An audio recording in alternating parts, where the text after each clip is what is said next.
Esto es Oikos, un podcast de comunicación y divulgación científica en el ámbito de la ecología. Programa 35. ¡Comenzamos!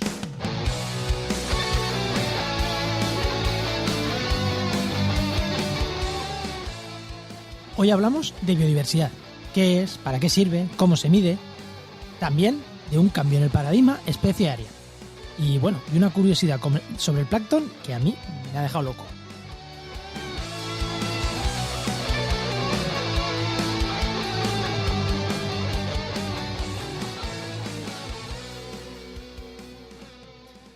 Buenas, soy Juan María Arenas, doctor en Ecología y Restauración de Ecosistemas y CEO de Oikos MSP, empresa de comunicación científica especializada en desarrollo web, presencia digital y podcasting. Y bueno, y si me queréis seguir en redes, jmarenas_eco. Estos programas, esta serie, estos siguientes programas, ya os comenté los programas pasados, tienen el apoyo del grupo de investigación FEBIMED, de la Universidad de Cádiz. Y voy a entrevistar a diferentes investigadores, ¿no?, de este grupo de investigación.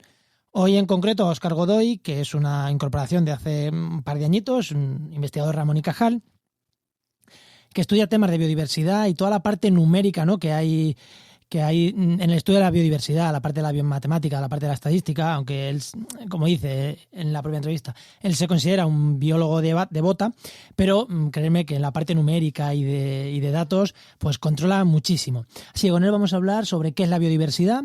Ya digo, con este enfoque un poquito diferente, ¿no? No es el enfoque clásico de qué es la biodiversidad de los típicos naturalistas, sino vista también desde los datos, ¿no? Desde la biodiversidad siendo más allá que el número de especies, ¿no? Es otras cosas, son el número de interacciones en un ecosistema, son muchas otras cosas.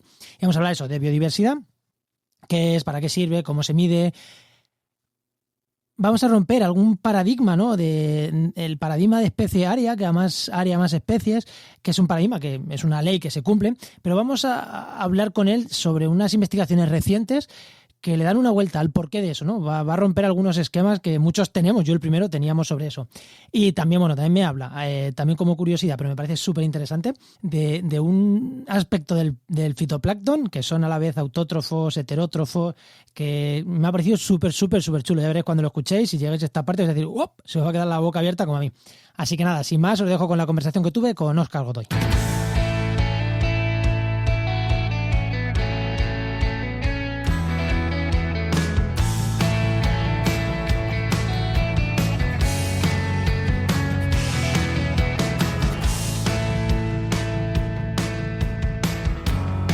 Pues como ya os he dicho, hoy tengo aquí conmigo a Óscar Godoy, que es investigador Ramón y Cajal, asociado al Departamento de Biología y al Instituto Universitario de Investigación Marina de la Universidad de Cádiz.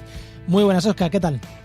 Hola, ¿qué tal, Juan? Bien, ¿no? Lo he dicho bien, Instituto Universitario de Investigaciones Marinas, ¿no? Sí, perfecto. Que soy un poquito trabalengua, más conocido como el INMAR, que yo lo conocía como INMAR, pero las siglas muchas veces. Bueno, Óscar, hoy vamos a hablar de biodiversidad y antes de entrar a las preguntas yo te decía que, joder, yo a ti te tenía ubicado como investigador que trabaja con temas de biodiversidad, pero en plantas. Cuando me ha dicho lo de universidad, y también mucha gente que nos esté escuchando y que te conozca va a decir, pero ¿cómo que Óscar hace mar? Yo creo que quien te conozca no, pero sí que estás metido también en experimentos, ¿no?, de biodiversidad marina, ¿no? Sí, exactamente. Bueno, yo nací en Madrid y por las circunstancias siempre he sido asociado al ambiente terrestre, pero siempre había esas escapadas en verano al mar y con mi padre y con mi familia para mí siempre atesoro esos recuerdos y esos tesoros de la infancia, pues he sido capaz de llevarlos a cabo ahora más adulto. Y mi investigación pues trata de sistemas terrestres, pero puede ser fácilmente extrapolada a ecosistemas marinos y en eso es lo que estamos haciendo ahora. Vale, porque tu investigación principalmente desde que empezaste a investigar ha sido siempre con temas de biodiversidad. Así que vamos a empezar por el principio. ¿Qué es la biodiversidad? Que se nos llena a los comunicadores, a los periodistas, a los científicos, hablar de biodiversidad, pero cuéntame qué es y a ver si todos entendemos lo mismo por biodiversidad. ¿Qué es la biodiversidad?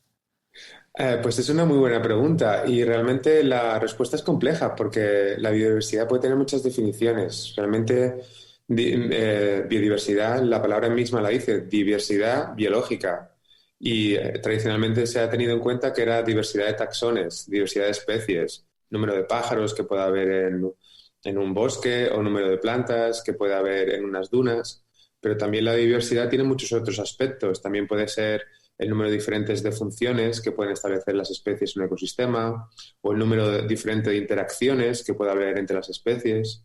Entonces, para mí, biodiversidad en un sentido muy amplio es la diversidad biológica que hay en un ecosistema en el cual se establecen una serie de interacciones y una serie de funciones. Y yo aquí desde el punto de tenía apuntado para ver desde el punto de vista social y científico. Desde el punto de vista social, periodístico, sí que se entiende como número de especies de un sitio. Exactamente. Claro, desde el punto de vista científico, ¿se entiende tanto que va más allá del número de especies o todavía hay mucho estos números de especies y ya está? Que yo cuando estudiaba, que no hace tanto, parece que lo que no fuera número de especies... Creo que desde un punto de vista científico, siempre hacemos doble proceso. Hablamos de la importancia o el estudio de la biodiversidad y entonces ya todo el mundo entiende implícitamente que va a haber una diversidad de algo, de un conjunto, y luego específicamente ya decimos si es una diversidad funcional o una diversidad de historias evolutivas, con lo cual podría ser una diversidad de diferentes linajes, o pueden ser una diversidad de interacciones en las cuales hay interacciones de predación, de comensalismo, de competencia, de parasitismo. Entonces, creo que desde un punto de vista científico siempre hacemos estos dos procesos, es decir, que hay una diversidad y luego explicar específicamente qué tipo de biodiversidad. Vale, ¿y cómo se mide? ¿Cómo medimos la biodiversidad? Porque cuando estamos... Número de especies es muy fácil. ¿Cuántas especies? O número de individuos es muy fácil. ¿Cuántos individuos tenemos? Pero ¿cómo se mide la biodiversidad más allá del número de? Pues es otra muy buena pregunta y realmente te puedo dar ciertas respuestas, pero no todas, Bueno, porque hay ciertos tipos de biodiversidad que todavía estamos explorándolo. Por ejemplo, ahora estamos haciendo un estudio reciente con plancton, en el cual el plancton desafía todas las escalas de la naturaleza y los organismos no son simplemente productores como si fuera una planta o consumidores como si fuera un herbívoro, sino que pueden ser productores y consumidores al mismo tiempo. Es decir, pueden estar haciendo fotosíntesis y al mismo tiempo pueden estar comiéndose a otros bichos.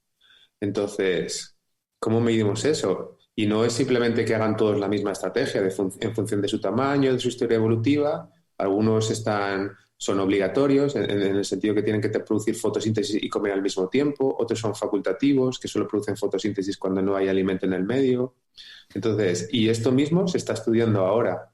Otros ejemplos claros que siempre los hemos visto y que son muy intuitivos para nosotros es, por ejemplo, interacciones de competencia entre plantas, que sí se ha venido estudiando desde hace mucho tiempo y en zonas de bosque se sabe que árboles más grandes y más cercanos tienden a ejercer mucha competencia sobre otros individuos alrededor. Entonces sí que hay cosas que se saben muy bien cómo medirlas, con el tema de interacciones, por ejemplo, pero hay otras cosas que estamos en pleno conocimiento de ellas. Me llama la atención lo de que hay organismos que son fotosintéticos y que comen a la vez. Porque justo en el programa pasado hablábamos de las plantas carnívoras. ¿Vale? ¿Es parecido o no tiene nada que ver? Porque las plantas carnívoras realmente no comen. Las plantas carnívoras lo que hacen es deshacer a elementos elementales, nunca mejor dicho, las presas que captan. Aquí sí que hablamos de microorganismos que literalmente comen, ¿no? Lo que entendemos todos por comer. Exactamente. Son los mixótrofos, que es el nombre que se le da. Plancton mixotrófico, son organismos que tienen cloroplastos y son capaces de producir fotosíntesis y además son cazadores, van directamente a por las presas. Y muchas veces al patrón a veces es de comérselo, pero otras veces es de robarle los cloroplastos, por ejemplo, a bacterias o a diatomeas, para incorporarlos en su propio cuerpo y empezar a hacer fotosíntesis. Es decir, es que roban la maquinaria de la fotosíntesis para tenerla ellos. No es que comen, es que son unos piratas. Exactamente. Y también comen. O sea, pueden hacer prácticamente todo lo que les dé la gana imaginable. ¡Uf!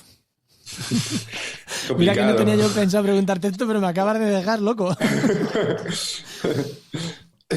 Bueno. Y entonces eso es un poco... La diversidad se mide... Pues muchas veces en aspectos de funcionamiento también, si estamos hablando de funcionamiento, pues se mide, por ejemplo, con el tema de plantas, si son fijadoras de nitrógeno o si no son fijadoras de nitrógeno. Y eso sabemos que hay ciertos grupos taxonómicos, como las Fabaceae, que es una familia muy grande, que está, por ejemplo, ¿quién puede ser Fabaceae? Las judías... judías, guisantes, cacahuetes, todo lo que tiene vaina, ¿no? Por así decirlo. Por ejemplo, eso podría ser una medida de biodiversidad en el cual estas son fijadoras de nitrógeno y hay muchas otras especies, como puede ser el girasol o el tomate o muchos otros clados que no son fijadores de nitrógeno. Ya es diversidad. Si tienes esas especies, pues tiene algo más diverso, ¿no? En el ecosistema. Exactamente. Vale, y con el tema este de cómo se mide la biodiversidad, ¿cómo ha cambiado? Porque hace 50 años la forma de medir biodiversidad y los cálculos que se hacían eran a mano, prácticamente. Bueno, prácticamente no, es que eran a mano. Exactamente. ¿Cómo ha cambiado toda la revolución estadística? Porque yo creo que que ha cambiado muchísimo la forma de medir biodiversidad y hacer análisis con la llegada hace ya bastantes años de los ordenadores y cómo sigue mejorando ese tema. Porque tú trabajas mucho, ¿no? Con análisis numérico, ¿no? No es que Sí. no eres el típico investigador de ir al campo mucho, medir, tú eres mucho de número, ¿no? Eres casi biomatemático, entre comillas.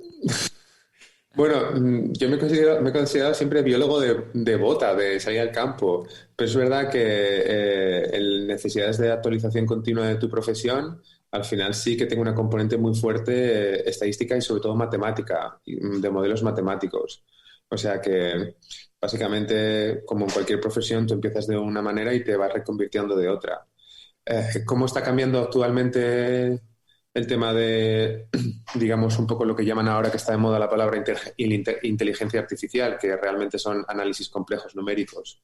Pues está cambiando porque, por un lado, nos está valiendo para desgranar toda esta biodiversidad que estamos hablando, que no simplemente son especies, sino también es conjunto de interacciones, cómo ese conjunto de interacciones varían en el espacio y en el tiempo. Y también nos está valiendo porque cada vez hay más información de diferentes puntos del mundo y entonces están haciendo muchos análisis a escala global. Ya no es lo que pasaba antiguamente cuando la gente estudiaba, yo qué sé, su parcela de campo en Estados Unidos, Inglaterra, Sudáfrica o Chile, sino que también ahora están saliendo muchos análisis globales de cómo la biodiversidad se estructura tanto en el espacio como en el tiempo. Y esto es importante porque muchos de los problemas que nos encontramos a nivel actual sobre pérdida de biodiversidad tienen una dimensión global. Así que tener ese conocimiento a escala global es fundamental para poder afrontar las consecuencias de la pérdida de biodiversidad. Vale, y entonces, por hacer un resumen, está mejorando, ¿no? Todo lo que es Internet está mejorando. Lo primero, la conexión entre diferentes partes del mundo. Y lo segundo, Sí. Los análisis numéricos sí que han cambiado, ¿no? La estadística, o más o menos se mantienen los mismos análisis que se usaban hace 50 años, pero pudiendo meter más datos. O hay una revolución, porque yo cuando hablaba de inteligencia artificial, no sé si hay un paso intermedio, ¿no? Es, oye, vamos a mejorar, vamos a muchísima más potencia de cálculo, eso sin duda. Y luego lo de la inteligencia artificial, que me he quedado loco. No sé si con inteligencia artificial está diciendo eso o está yendo un paso más allá que yo no conocía. Bueno, pues con la inteligencia artificial, por ejemplo, hay un tipo de modelos que se llaman los random forest en inglés, que son modelos que se llaman un poco de caja negra porque no saben los procesos que hay por detrás, no es como un modelo Lotka-Volterra en el cual tú tienes un parámetro de competencia, un parámetro de tasa intrínseca de crecimiento, sino que es un modelo que simplemente te describe patrones y te dice lo bien que están descritos esos patrones, pero realmente no sabes cómo lo está haciendo. Es un poco caja negra en el cual hay una serie de permutaciones, también incluso a veces el modelo puede aprender por sí mismo, son modelos que evolucionan. Entonces, estos modelos nos están dando un poder cognitivo bastante importante que no había antes. Antiguamente todo era muy a priorístico. Tú decías, bueno, pues tiene que estar todo influenciado porque tiene que haber cierta competencia, porque las especies, o tiene que haber cierta depredación y las especies crecen de esta manera. Ahora, es cierto que en alguna manera estamos perdiendo un poco este conocimiento a priorístico, pero por otro lado, y esto es un gran paso que estamos intentando hacer en ecología y yo creo que en biología en general, es que estamos aumentando nuestra capacidad predictiva. No sabemos los mecanismos que hay por detrás, pero sí que con estos procesos complejos de computación estamos describiendo los patrones que se observan en la naturaleza muchísimo mejor de cómo se hacía anteriormente. Vale, o sea que sí que había una mejora notable al meter la técnica, ¿no? Y la potencia de cálculo. Vale, y ahora, ¿para qué nos sirve? ¿Para qué nos sirve conocer la biodiversidad de un entorno? De un entorno y del planeta. Menuda preguntita también, ¿eh? Sí. Sí, la verdad es que cada una de ellas estoy intentando resumir. No sé si lo estoy haciendo bien, sí, pero... Sí, no, guay. Sí, sé que son preguntas muy complejas, pues que es un tema muy complejo. Claro. Bueno, dime, perdona, Juan. No, dime. Pues, ¿para qué nos vale conocer la biodiversidad? Bueno, yo principalmente creo que hay dos aspectos. Hay uno puramente egoísta, que es conocer la biodiversidad nos vale para entender cómo funciona y entender cómo funciona básicamente nos vale para saber cómo estamos obteniendo múltiples usos y recursos del ambiente que utilizamos en nuestra vida diaria, en la comida que comemos, en la casa donde vivimos, en el ordenador que utilizamos. Y luego hay una parte totalmente altruista de yo como una persona que le encanta la naturaleza, quiero conocer la biodiversidad porque me interesa puramente. Eh, entonces, si nos vamos a la primera parte, que es puramente egoísta, conocer la biodiversidad y conocer cómo las especies interaccionan y las funciones que dan sobre el ecosistema, nos puede valer para tratar de entender cuáles son los mecanismos de funcionamiento y, por ejemplo, saber cómo se captura CO2 y, por lo tanto, luchamos contra el cambio climático, saber cómo las especies son capaces de, frente a la deposición de nitrógeno, adaptarse y que no haya pérdida de biodiversidad que a lo mejor hace que aumente la erosión de los suelos. Entonces, básicamente, conocer esa biodiversidad y ese funcionamiento nos vale para tratar de tener un modo de vida sostenible, en el cual no colapsemos como sociedad. Voy a poner yo un ejemplo aquí, Óscar, que nos pasó este verano, a ti y a mí, que me mandaste una nota de prensa, yo la miré y dije, joder, muy interesante científicamente hablando, porque era que al haber especies muy, muy diferentes, con lo cual, al meter dos especies muy, muy diferentes en un ecosistema, estás metiendo mucha biodiversidad al ecosistema, porque estás metiendo pues una nitrófila y una que no. O sea, mucha biodiversidad. Y yo decía, pero esto yo no le veo mucho interés desde el punto de vista periodístico, ¿no? Y me dijiste, sí, porque en agricultura podemos hacer intercropping, que es mezclar cultivos, y con este artículo podemos ver que a más biodiversidad, a especies más diferentes, con lo cual metemos dos especies exactamente igual, pero muy diferentes, con lo cual estamos metiendo mucha biodiversidad. No es lo mismo dos especies similares que dos especies muy diferentes. No hablamos de biodiversidad numérica, sino de funcionalidades, de funciones de esas especies. Háblame un pelín más de este artículo porque me pareció súper interesante. Sí. Y las implicaciones, más allá de lo que es puramente el artículo, que era dos especies muy raras, producen más. Sí, creo que el artículo era complejo desde un punto de vista ecológico y por eso al principio nos costó conectarnos, pero luego hablándolo y desgranándolo desde un punto de vista de sentarnos en un bar a tomarnos una cerveza y hablarlo. Bueno, un bar no era virtual, que estábamos medio confinados, era una cerveza virtual. Pero me refería a una reunión de estas de las que teníamos antiguamente. Y entonces, básicamente lo que decíamos era no solo que las dos especies sean diferentes, sino que la forma que interaccionen sea una en particular y no otra. Es decir, que utilizaban recursos de cada una el suyo independiente y eso era promovido gracias a que fueran muy diferentes, pero al mismo tiempo cuando lo utilizaban el recurso muy diferente no se limitaban la una a la otra. Y entonces eso hacía que pudiéramos obtener de una manera, digamos, casi ingenieril, utilizar la naturaleza para aumentar la productividad. Con lo cual, hacemos una manera de aumentar la productividad sin tener que aumentar la cantidad de nitrógeno, sin tener que aumentar la cantidad de laboreo, sino simplemente conociendo cómo funcionaba la biodiversidad y conociendo cómo interaccionaban las especies. Cuando hablamos de productividad, nos referimos a kilos de biomasa vegetal. Exactamente, y eso, claro, kilos de trigo por hectárea, por ejemplo.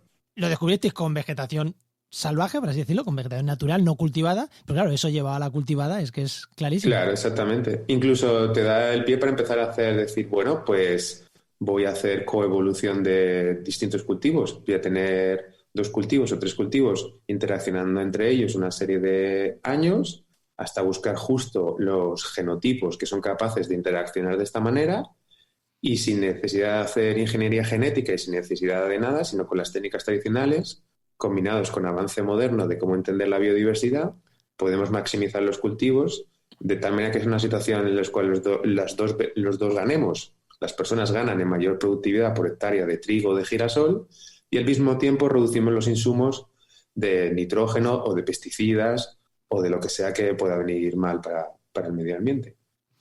A mí la verdad que es un tema que me resultó súper chulo, ¿no? Y no conocía mucho el tema este del intercropping, del intercultivo, y me resultó súper chulo y ver cómo una investigación puramente teórica, porque es que es puramente teórica, tiene esa aplicación tan directa. O sea que el siguiente paso es fácil, entre comillas, de dar, y luego ya tiempo para que evolucionen, ¿no? Que eso ya es después. Exactamente. Y ya que estamos hablando de tus investigaciones, cuéntanos así alguna de las últimas cosas chulas que estéis investigando antes de ir acabando, que algo que, como este artículo que era muy claro, que lo sacasteis en verano, pero yo sé que tú no paras, tu grupo y tu equipo no paráis. Últimas cosas que vayáis o que estéis sacando y que puedas contar así chulas en este aspecto. Sí, pues una cosa de la cual estoy súper orgulloso y me encuentro súper feliz y realmente cuando estoy investigando en esto es como ser un niño pequeño con un balón nuevo, es acerca de cómo esta ley que hay en la naturaleza, que es una ley básicamente, que a mayor área, mayor biodiversidad. Tú ya estés en un bosque tropical, estés en una sabana africana, estés en un lago, estés en el mar, a medida que aumentas el área, a medida que ves más área, tienes mayor número de especies. Y esto no es algo nuevo, o sea, esto ya lo vio von Humboldt cuando hizo sus viajes a Sudamérica, Arrhenius a principios de 1900 también, o sea, que esto es algo, un patrón que lleva siendo documentado en la naturaleza un par de siglos. Y entonces todo el mundo ha documentado el patrón, todo el mundo sabe cómo es este escalamiento, pero nadie entiende por qué es así. O sea, por qué tenemos mayor biodiversidad a mayores escalas. Y entonces, utilizando una mezcla de aproximación empírica, que hacemos nuestro trabajo de campo en Doñana, que Doñana es una fuente inagotable de imaginación, de recursos. Bueno, Doñana es como el mejor museo al aire libre que podemos tener. Pues mezclando experimentos de campo con un fuerte componente matemático, estamos viendo que esta escala, esta relación positiva entre biodiversidad y área, se da por cómo interaccionan las especies. Las especies interaccionan de tal manera que a medida que aumentas el área, sus interacciones son más débiles, es decir, tienden a limitarse menos unas a las otras. Digamos que sigue habiendo un poquito de competencia, sigue habiendo un poquito de facilitación entre ellas, pero el área, a mayor área, les da oportunidades para que todas encuentren más o menos su hueco. Y eso... Yo, cuando veíamos esto, porque es verdad que esta ley es básica, todo el que haya estudiado biología, ambientales, cualquier rama de la biología, ¿no? Se lo han explicado, ¿verdad? Cualquiera que haya estudiado ecología, esto se lo han explicado. Pero claro, siempre te explican, pues al haber más espacio, al haber más área, pues hay más espacio para que quepan más cosas y aparte hay más heterogeneidad, con lo cual hay más diversidad para que quepan más cosas. Pero vosotros veis un paso más. Sí, nosotros lo que vemos es que la heterogeneidad realmente no influye. O sea, no es que al haber más área luego haya por detrás el proceso de la heterogeneidad. Es que al haber más área, digamos que como interaccionan las especies, se vuelve un poco neutral. Es decir, que todas están ahí y unas ganan a otras en algunos años, pero luego pierden otras. Se vuelve todo como una dinámica muy, muy, muy neutral. Es como decirte, como si estuvieras en una fiesta y tú conoces a todo el mundo y entonces hablas con unos y hablas con otros y no formas un grupo pequeñito, sino que estás ahí como en una red difusa de interacciones. Anda. Y en esa red difusa de interacciones lo que hace es que aumente la biodiversidad de tal manera que unas no se excluyen a las otras. Pero no es un efecto de heterogeneidad per se, de que a unas les gusta un poquito más de humedad, a otras les gusta un poquito menos de humedad. Es simplemente el área. El área hace que la red de interacciones sea difusa, el área per se. Anda.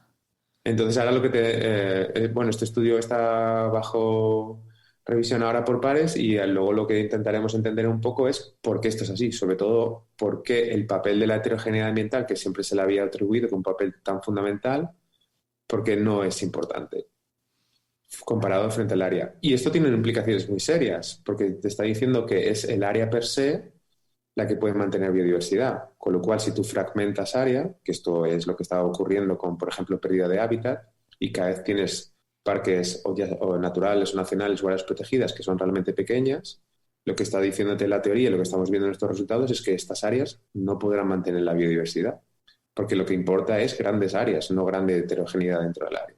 Anda. Pues la verdad que es un paradigma, vamos, yo supongo, no sé a qué revista lo estáis proponiendo, luego me lo cuentas fuera de micro, pero esto cambia un poco el paradigma en ecología. Igual la gente que nos está escuchando, que no sea científico, no lo tiene tan claro, pero cambia bastante el paradigma, ¿eh?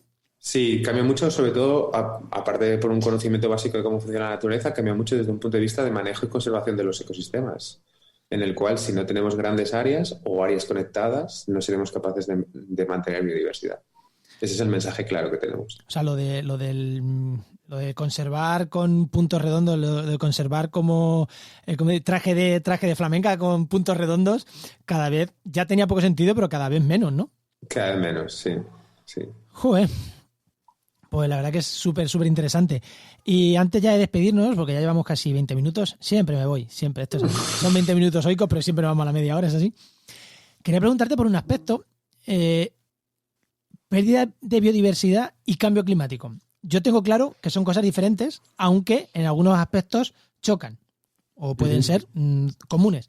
Pero, ¿estamos hablando de lo mismo o no estamos hablando de lo mismo, o en realidad cuando hablamos de cambio climático, de pérdida de biodiversidad, tendríamos que separar un poquito del aspecto global, porque para mí es que siempre hay 3 puntos: contaminación en ciudades o contaminación, pérdida de biodiversidad y cambio climático, que se trata igual, o sea, a la vez, y que para mí son fenómenos totalmente distintos. Y voy más allá. Creo que al cambio climático se le hace mucho más caso que a la pérdida de biodiversidad, siendo tan importante o más como el propio cambio climático. Esta pregunta ya es un poquito para reflexionar un poco sobre esto, así que siéntete libre de reflexionar sobre este tema.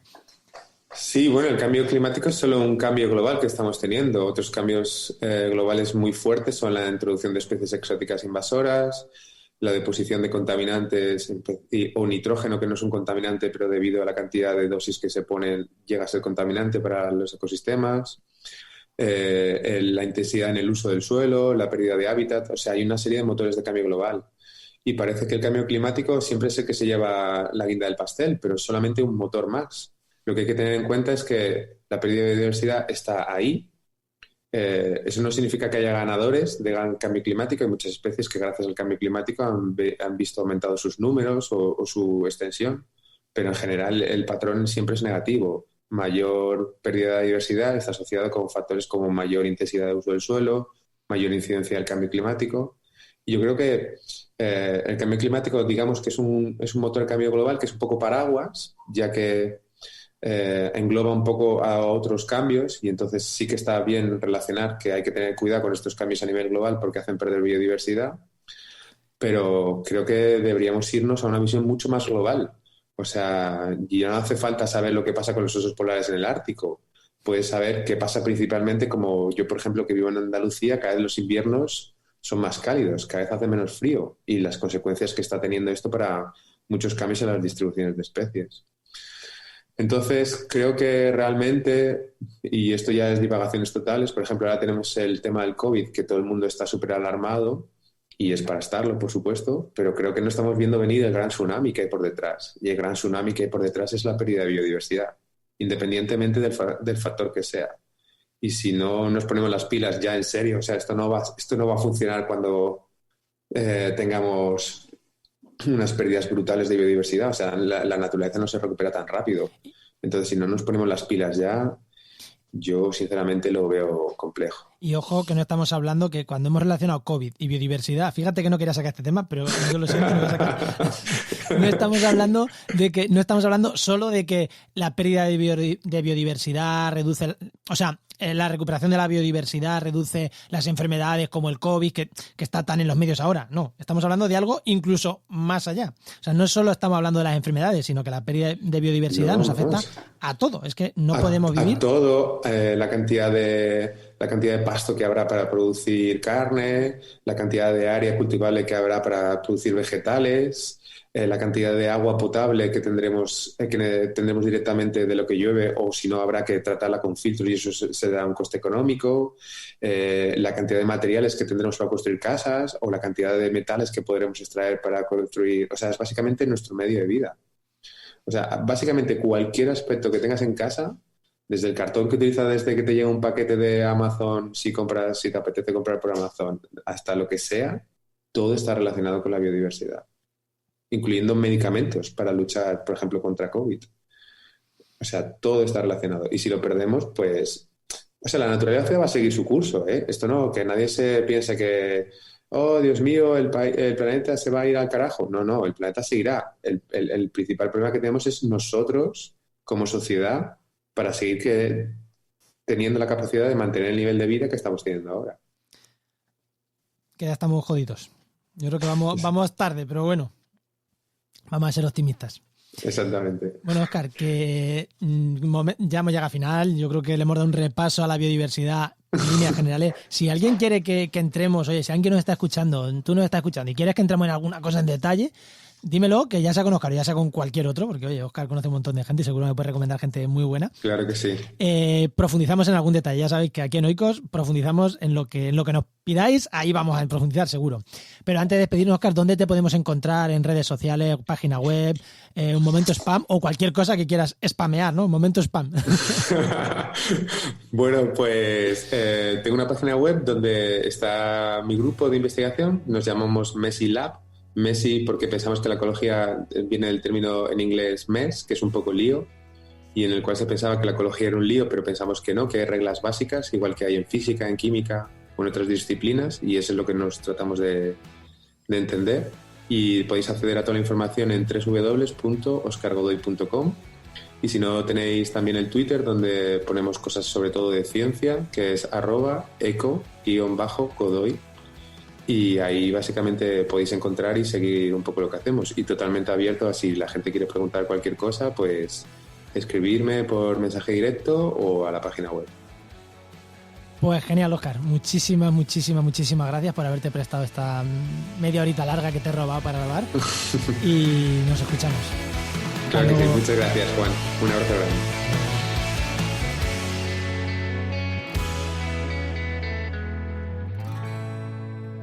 Bueno, y ya hemos llegado al final del programa, pero ya sabéis, antes de despedirme, nada, 2 cositas rápidas que os quiero decir. La primera, que preguntaros qué os ha parecido esto que nos comentaba Óscar casi al final de la relación especie-área y su no tan y que no es tan importante la heterogeneidad de hábitat y demás como siempre se ha creído, sino otros factores, ¿no?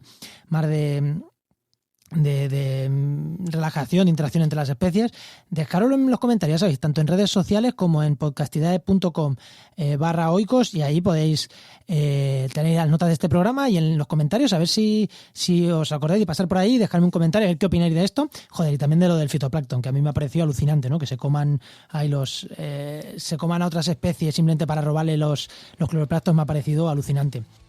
Y ya que hablamos de Podcastidae, recordaros que este podcast pertenece a Podcastidae, la red de podcast de ciencia, medio ambiente y naturaleza. Y no me puedo ir sin recordaros también que si necesitáis servicios de comunicación científica especializada en podcast, en presencia digital, en página web, contactar con nosotros en oikosmsp.com/contacto. Y ahí ya estoy yo, junto con gente con la que colaboro, intentaremos ofrecerte y darte todo lo que necesitas para mejorar ese aspecto de la comunicación de tu grupo de investigación, de tu empresa. También trabajamos con empresas, con asociaciones que quieren potenciar su presencia online con contenidos de calidad y con personas que hablen desde la ecología, desde el medio ambiente, que sepan desde la ciencia. Pues podéis contactar con nosotros, que nosotros nos encargamos de esa parte del desarrollo web, del marketing, pero siendo profesionales de la ciencia y de la ecología y del medio ambiente. Bueno, nos escuchamos en el siguiente programa de Oikos. Adiós.